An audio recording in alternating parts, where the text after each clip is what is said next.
All right, so we're diving into something I think a lot of folks are trying to wrap their heads around. Yeah. Net zero guidelines. Yeah. Specifically, this pretty dense international workshop agreement. Okay. IWA 42.2022E. Right. You're busy. You need just the key takeaways. Yeah. And that's what we're here for. That's it. We're going to cover the science behind net zero, what it means for businesses, for cities, even for countries. Definitely. Yeah. How it might impact your daily life even. Absolutely. And to help us break it all down, yeah. we have our expert. Hello. They're amazing at making these complex topics clear and relatable. Well, I try. So let's start with the big why. Okay. Why is everyone suddenly so obsessed with reaching net zero? Well, it all boils down to the latest climate science, Yeah. The IPCC, that's the Intergovernmental Panel on Climate Change, the leading authority on climate change. Right. They've been pretty clear to avoid some seriously bad consequences from a warming planet, like those extreme weather events that we're seeing more and more of. Yeah, absolutely. We need to reach net zero greenhouse gas emissions globally and fast. Okay. The IWA 42 document really drives this home, emphasizing 2050 as the absolute deadline. So 2050 is the drop-dead date. It is. But I'm guessing net zero isn't as simple as just zeroing out all emissions, right? You're right. It's not that simple. Yeah. IWA 42 defines net zero as a state where the greenhouse gases we humans are pumping into the atmosphere are balanced out by the amount we're actively removing. Okay. So think of it like a bathtub. Oh. If the faucet is running, those are our emissions. Yeah. We need to be actively draining water at the same rate. Okay. That's removing the gases. That bathtub analogy is perfect. Yeah. So how are we supposed to drain the tub Well, when it comes to these greenhouse gases? Yeah. Are we talking about planting a gazillion trees? Trees are definitely part of the solution. Okay. IWA 42 highlights what it calls human-led removals. Okay. And these can be nature-based, like planting forests or restoring wetlands, or technological, like developing systems to literally suck carbon dioxide out of the air. Wow. Yeah. So it's a multi-pronged approach. Yes. When you look at these different removal methods, what gets you the most excited? What seems to have the biggest potential? That's the question everyone's grappling with. Right. And honestly, it's not about picking one over the other. Yeah. We need all the tools in the toolbox, Right. both nature-based and technological solutions. Yeah. What's fascinating is how each comes with its own set of pluses and minuses. Okay. Take nature-based solutions. Yeah. They can boost biodiversity and improve ecosystems while they're storing carbon, Right. but we're limited by how much land is available and how fast nature works. Yeah. Then you've got technological solutions, which could be scaled up massively. But right now, they're energy hungry and expensive. Right. So it's like we need to become master puzzle solvers. Yeah. Figuring out how to fit all these pieces together. Exactly. All right. So we've got the why and the what of net zero. Mm-hmm. But IWA 42 also gets into the how. Yes. It spends a lot of time talking about different scopes of emissions, Right. which can be confusing. Yeah. Can you break it down for us? Absolutely. Okay. Think of the scopes as a way to categorize emissions Okay. based on where they come from. Okay. IWA 42, just like the Greenhouse Gas Protocol, outlines 3 of them. Okay. Scope 1 is the most straightforward. Okay. It covers emissions from sources you directly own or control. All right. Imagine a factory with those big smokestacks. Yeah. That's a classic example of Scope 1 emissions. Okay. So scope 1 is all about the emissions you're directly responsible for. Yes. But what about those ripples you mentioned earlier? Yeah. That impact that extends beyond our immediate actions. Right. Those are Scopes 2 and 3. Scope 2 emissions come from the energy you buy. Okay. Think about the electricity powering your house. Yeah. The emissions from that power plant, Right. those are your Scope 2 emissions. Okay. And then there's Scope 3. Yeah. And this one's a bit of a doozy. Yeah. It covers all the emissions that happen throughout your entire supply chain. Okay. And even from the use of the products you create. Hold on. So even if I'm super eco-conscious, Yeah. have solar panels on my roof, Hmm. and only buy from sustainable brands, Yeah. I still have a scope 3 footprint You do. because of how all those things got to me in the first place. Precisely. Oh. And that's exactly why IWA 42 stresses that we need to be tackling all 3 scopes, Yeah. not just the easier ones like Scope 1 and 2. Okay. It's about understanding that we're all part of a bigger system and taking responsibility for our impact within that system. Wow, that's eye-opening. It is. It really makes you think about the choices you make every day and those ripple effects they have. So how does IWA42 help us navigate this complex system and actually reach net zero? Well, it introduces something called science-based pathways. Okay. These are essentially roadmaps Yeah. based on the latest climate science Mm-hmm. that show us how to get to net zero in a way that aligns with that critical 1.5 degree sub-rapid goal we talked about earlier. Right. IWA42 strongly encourages every entity, from businesses to cities to entire nations, to make sure their net zero plans line up with these pathways. Okay, so we have a shared goal. Yes, Yeah, science-based pathways are like the GPS guiding us there. exactly. But IWA42 also talks a lot about equity. The idea that different players have different responsibilities. Yeah. Can you explain what that means? Absolutely. IWA42 is very clear that achieving net zero isn't a one-size-fits-all situation. Okay. Different countries, industries, even different companies have contributed different amounts to the problem Yeah. and have different levels of resources available to them now. Okay. So those who have historically emitted the most and have the most resources should be taking on a larger share of the burden. Okay. This is what's referred to as a fair share approach. It's interesting how IWA42 brings ethics into the equation. Yeah, It's not just about the numbers. It's about doing what's right in this global effort. exactly. I'm curious, what does this idea of fair share mean to you? That's a really profound question, and it's one that deserves a lot of thought. Absolutely. For me, fair share goes beyond just calculating who emitted what in the past. It's about acknowledging the historical injustices Yeah. that have contributed to the climate crisis, recognizing the needs of developing countries Yeah.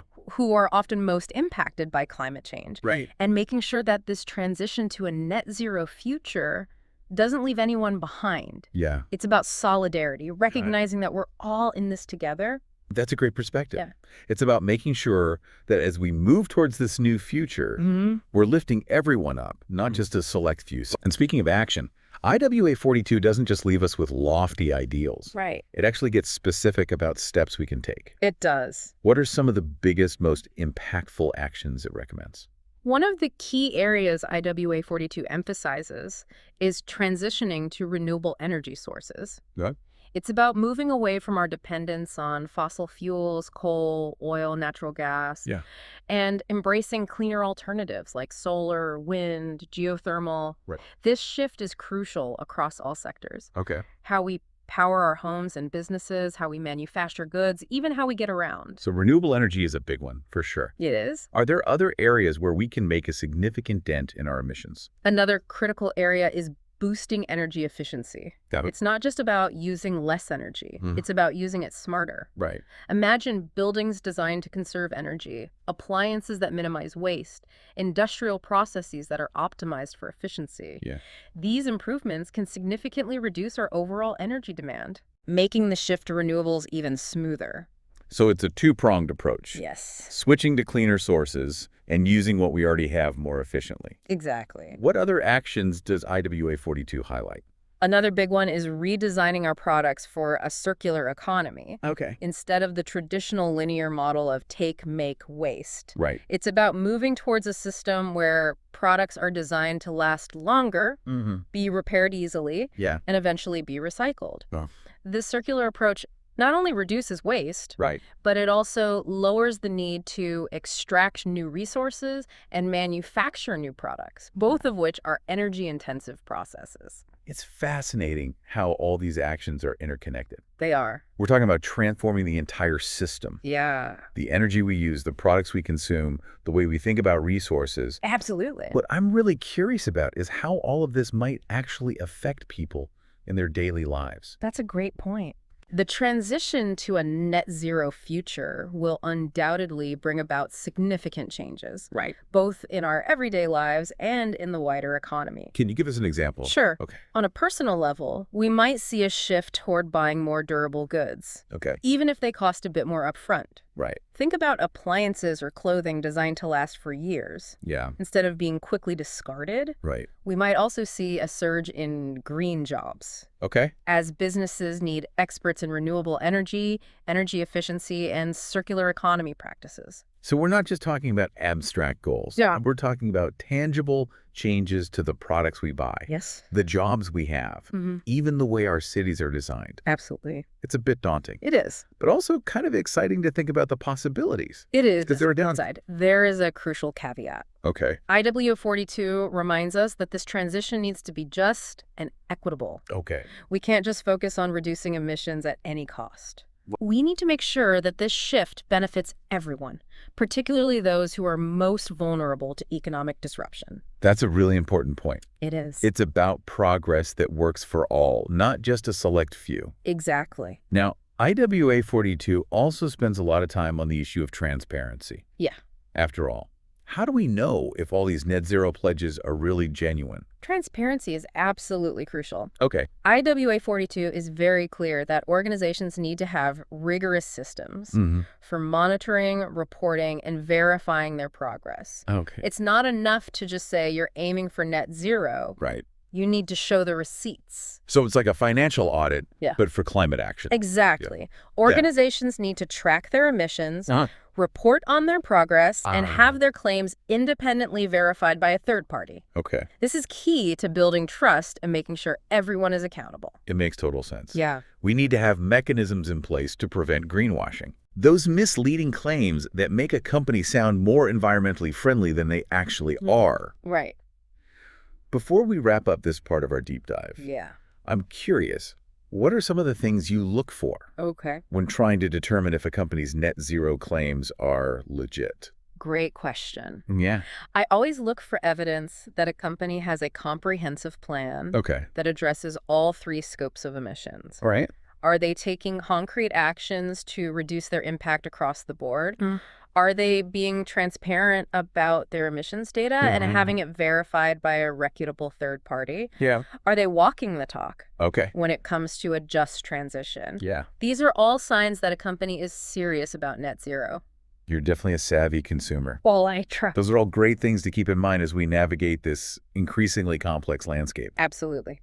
It really puts things into perspective, doesn't it? It does. We've gone through the why and the what. Yeah. But now I'm curious about the who. Okay. Who is actually responsible for making all of this happen? That's where things get really interesting. Okay. IWA 42 emphasizes the critical role of leadership and commitment. Okay. It's not enough to just set targets. Right. You actually need people to drive the change, and that starts at the top. So it's about more than just having a sustainability department tucked away somewhere. Exactly. IWA 42 makes it clear that achieving net zero requires a shift in thinking across the entire organization, from the CEO to the employees on the ground. Okay. Leaders need to walk the talk, not just pay lip service to sustainability. Okay, but how do we know if they're actually walking the talk? What does that look like in practice? Well, IWA 42 recommends that organizations bake their net zero targets into their core governing documents, the stuff that really guides their decision-making. Right. It also suggests linking executive compensation Oh, wow. to progress on those targets, Okay. putting their money where their mouth is, so to speak. Yeah. And it encourages them to publicly advocate for policies that support the transition to a net zero economy. So it's about putting real skin in the game, Yes. not just making empty promises. Exactly. But what about everyone else in the organization? Yeah. How do you get everyone on board with this massive shift? Well, IWA 42 is big on clarity, Okay. especially when it comes to roles and responsibilities. It's about empowering individuals and teams to take ownership of specific aspects of the net zero strategy. So like what? For example, you might have a team dedicated to transitioning to renewable energy or working with suppliers to lower those Scope 3 emissions. Okay. Yeah. Or maybe you're implementing a system to track energy use and find ways to be more efficient. So it's about breaking down these big, hairy goals into manageable chunks that people can actually wrap their heads around. Yes, and it's about going beyond a top-down approach. Okay. IWA 42 emphasizes the importance of creating a culture of sustainability where everyone feels like they have a role to play and are empowered to contribute. Sounds like a major cultural shift. It is. Do you think this is going to lead to a surge in demand for people with expertise in this area? Absolutely. As we transition to a net zero economy, Yeah. we're going to see entirely new industries and job roles popping up. Like what? Think about experts in renewable energy, energy efficiency, sustainable agriculture, circular economy practices, carbon accounting. Wow. The list goes on and on. Yeah. It's an exciting time to be entering the workforce with a growing demand for skills that align with a sustainable future.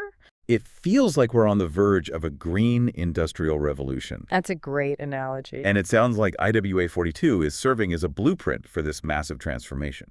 It is, but IWA 42 is quick to remind us that this revolution needs to be inclusive and equitable. Okay. We can't just create a bunch of new jobs for a select few. Right. We need to ensure that everyone benefits from this transition, especially those who are most vulnerable to economic disruption. So it's not just about reducing emissions, it's about creating a better, more equitable future for everyone. Exactly. Now, I know that IWA 42 encourages organizations to look beyond their own operations and think about how they can contribute to broader efforts to reach net zero. Yeah. Can you talk a little bit about that? Absolutely.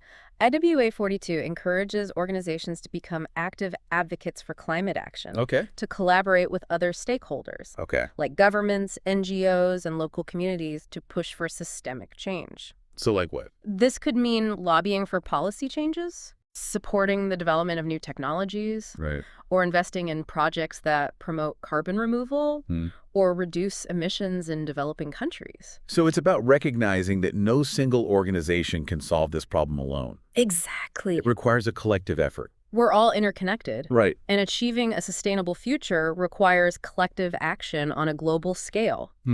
IWA 42 stresses the importance of sharing knowledge, Yeah. collaborating on innovative solutions, and supporting those who might not have the same resources or capacity to act. It's inspiring to see how IWA 42 brings all these elements together. It is. The science, the economics, the social justice piece. It's a pretty comprehensive framework for creating a sustainable future. Yes, it is. Now, I know we've been focusing a lot on reducing emissions, Right. but what about the role of nature in all of this? Yeah. IWA 42 talks about the importance of preserving and restoring natural ecosystems. Yes. Can you elaborate on that a bit? Absolutely. Nature isn't just a victim of climate change. Right. It's also a crucial part of the solution. Okay. IWA 42 recognizes the power of what it calls nature-based solutions, Okay. actions that protect, restore, or sustainably manage ecosystems. Could you give us some examples? Sure. Right. Think about reforestation and afforestation. Planting trees to absorb carbon dioxide from the atmosphere. Okay. Think about restoring wetlands, which are incredibly efficient carbon sinks. Right. Think about regenerative agriculture practices that improve soil health, Yeah. making it better at storing carbon. Okay. These actions not only help us sequester carbon, Yeah. they also offer a whole host of other benefits, Like what? increased biodiversity, improved water quality, Right. and increased resilience to climate impact. It's about working with nature, not against it. Precisely. IWA 42 encourages us to integrate these nature-based solutions into our net zero strategies. Right. This means protecting existing forests and other carbon-rich ecosystems, restoring degraded lands, Right. and adopting sustainable land management practices across all sectors, from agriculture to forestry to urban planning. So there's a shift in mindset. Yeah. Seeing nature not as something to be exploited, Right. but as a partner in building a sustainable future. Exactly. IWA 42 calls for a holistic approach Okay. that recognizes how interconnected climate change, biodiversity loss, and ecosystem degradation really are. It's about creating a future where both people and the planet can thrive. Exactly. It's a beautiful vision. It is. But I do have a question. Yeah. We've talked a lot about reducing emissions. Yeah.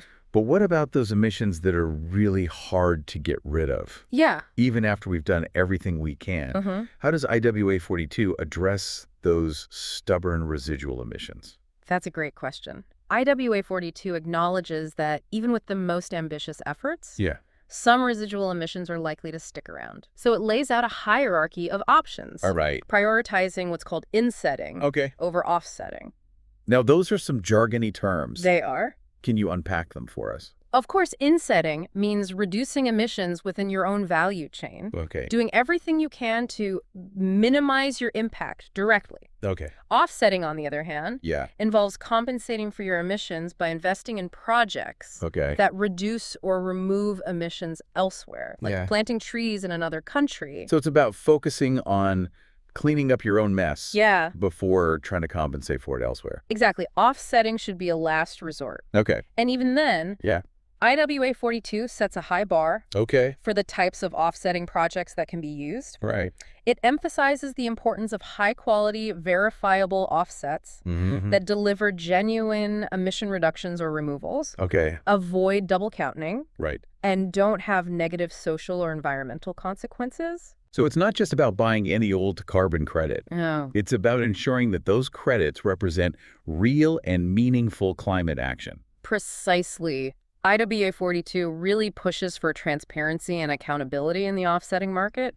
Right. It wants to see robust monitoring, reporting, and verification processes to make sure that offsetting projects actually deliver the promised results. So it's about ensuring that offsetting is used responsibly and ethically. As a complement to, not a substitute for actually reducing your own emissions. Exactly. This all seems very data-driven. It is. Is there a big emphasis on measurement and reporting in IWA 42? Absolutely. As the saying goes, you can't manage what you don't measure. Right. IWA 42 offers detailed guidance on how organizations should be tracking their emissions, monitoring the effectiveness of their actions, and reporting on their progress toward their net zero goals. So it's about creating a system of accountability. Yes. Where organizations are being transparent about their emissions and how they're addressing them. Exactly. IWA 42 stresses the importance of using reliable methodologies, transparent data, and independent verification to ensure that emissions reporting is credible and trustworthy. Right. It also encourages organizations to go beyond simply reporting on their own emissions and consider the broader impact their actions have on society and the environment. It's about looking at the big picture. It sounds like we're creating a new language for talking about sustainability. One that's rooted in data, transparency, and a shared commitment to action. Absolutely. But what happens when an organization actually reaches net zero? Is that the end goal? Right. Do we pop the champagne and declare victory? Not quite reaching net zero is a huge accomplishment, but it's not the finish line. It's more like a milestone on a much longer journey towards a truly sustainable future. So what does IWA 42 suggest we do after we hit net zero? It pushes us to think bigger, to go beyond net zero. And strive for what's called net negative emissions. This means actually removing more greenhouse gases from the atmosphere than we emit. So it's about shifting from simply minimizing our harm to actually healing the planet. Exactly. It's recognizing that we have a responsibility to repair the damage that's already been done. IWA 42 encourages organizations to embrace this more ambitious vision and explore innovative ways to contribute to a future where both people and nature can thrive. It's a powerful vision. It is. And it's amazing to see how IWA 42 brings together so many different elements of sustainability. The science, the technology, the ethical considerations, the importance of nature. Absolutely. It truly feels like a roadmap for a better future. It does. It really has. But now I want to kind of shift gears a little bit and bring it all home for our listeners. What does this actually mean for you? How can you apply these insights to your own life, your work, your community? Right. That's the million-dollar question, isn't it? I think the biggest takeaway from all of this is that net zero isn't just some abstract concept for governments and big corporations to worry about. It's something that impacts all of us, and it demands action from all of us. Individuals, communities, businesses, everyone. It's about recognizing that we all have a role to play in building a more sustainable future. Exactly. And the great thing about IWA 42 is that it gives us a roadmap, a framework to guide our actions. It empowers us to make informed choices as consumers, investors, and citizens. So let's get practical. What are some concrete things our listeners can do to actually contribute to a net zero future? Well, first and foremost, it's about taking a look at our own carbon footprint and finding ways to reduce it. It's about becoming informed and engaged consumers and using our purchasing power Yes. to drive the changes we want to see in the world. Absolutely. And it's important to stay curious and keep learning. Yeah. The more we understand about climate change, net zero strategies, and sustainable solutions, the more effective we can be in advocating for change. It's about embracing lifelong learning Yes. and recognizing that this is an ongoing conversation, not a one-time event. Exactly. This isn't a sprint. Right. It's a marathon. Yeah. We need to stay committed, stay engaged, and keep pushing for progress. It's about recognizing that the transition to a net zero future is a journey we're all on together. Yes. And it's going to require a sustained effort from all of us. Well said. And it's a journey that will demand courage, creativity, and a willingness to collaborate. Right. It's about stepping outside of our comfort zones, challenging the status quo, and envisioning a future that's radically different from the present. It's about being bold, being hopeful, Yes. and truly believing that a better world is possible. I couldn't have put it better myself. Well, folks, that brings us to the end of our deep dive into the world of net zero guidelines. It has been great. It has been, hasn't it? We've explored the complexities of this global challenge, Yeah. but we've also uncovered a sense of hope and a powerful call to action. We have. IWA 42 provides a roadmap, a framework to guide our collective efforts towards net zero and a more sustainable future. It does. But the real work starts now, Yes. with each of us taking responsibility for our actions and contributing to this vital mission. Absolutely. Remember, the future is not something that just happens to us. It's something we create together. Right. So let's go out there and be the change we want to see in the world. Thanks for joining us on this deep dive, and a huge thank you to our expert for sharing their incredible insights. Until next time, keep exploring, keep learning, and keep diving deep.